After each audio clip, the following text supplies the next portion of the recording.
Chapitre 27. Je ne puis peindre mon désespoir.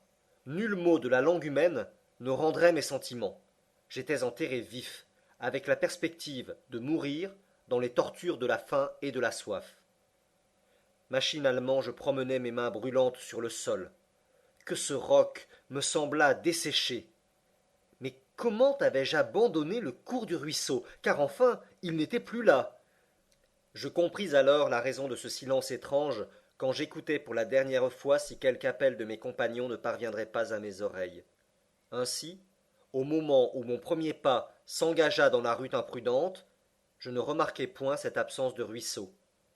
Il est évident qu'à ce moment une bifurcation de la galerie s'ouvrit devant moi, tandis que le Hansbach, obéissant aux caprices d'une autre pente, s'en allait avec mes compagnons vers des profondeurs inconnues. Comment revenir? De traces? Il n'y en avait pas. Mon pied ne laissait aucune empreinte sur ce granit. Je me brisais la tête à chercher la solution de cet insoluble problème.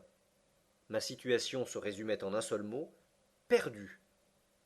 Oui, perdu, à une profondeur qui me semblait incommensurable.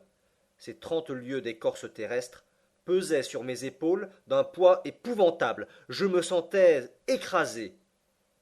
J'essayais de ramener mes idées aux choses de la terre. C'est à peine si je pus y parvenir. Hambourg, la maison de Königstrasse, ma pauvre Graüben, tout ce monde sous lequel je m'égarais passa rapidement devant mon souvenir effaré. Je revis dans une vive hallucination les incidents du voyage, la traversée, l'Islande, M. Fridriksson, le Sneffels. Je me dis que si, dans ma position, je conservais encore l'ombre d'une espérance, ce serait signe de folie, et qu'il valait mieux désespérer. En effet, quelle puissance humaine pouvait me ramener à la surface du globe et disjoindre ces voûtes énormes qui s'arc-boutaient au-dessus de ma tête? Qui pouvait me remettre sur la route du retour et me réunir à mes compagnons? Oh, mon oncle! M'écriai-je avec l'accent du désespoir. Ce fut le seul mot de reproche qui me vint aux lèvres, car je compris ce que le malheureux homme devait souffrir en me cherchant à son tour.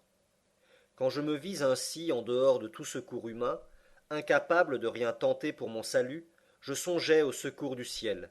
Les souvenirs de mon enfance, ceux de ma mère que je n'avais connus qu'au temps des baisers, revinrent à ma mémoire.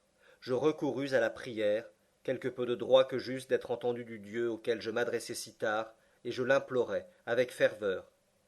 Ce retour vers la Providence me rendit un peu de calme, et je pus concentrer sur ma situation toutes les forces de mon intelligence. J'avais pour 3 jours de vivres, et ma gourde était pleine. Cependant, je ne pouvais rester seul plus longtemps. Mais fallait-il monter ou descendre? Monter, évidemment. Monter toujours. Je devais arriver au point où j'avais abandonné la source, à la funeste bifurcation.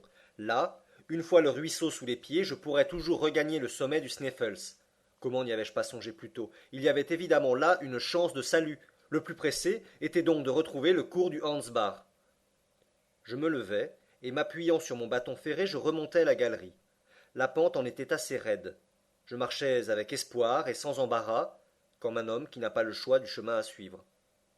Pendant une demi-heure, aucun obstacle n'arrêta mes pas. J'essayais de reconnaître ma route à la forme du tunnel, à la saillie de certaines roches, à la disposition des anfractuosités, mais aucun signe particulier ne frappait mon esprit, et je reconnus bientôt que cette galerie ne pouvait me ramener à la bifurcation.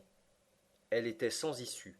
Je me heurtais contre un mur impénétrable, et je tombai sur le roc. De quelle épouvante, de quel désespoir je fus saisi alors, je ne saurais le dire. Je demeurais anéanti. Ma dernière espérance venait de se briser contre cette muraille de granit.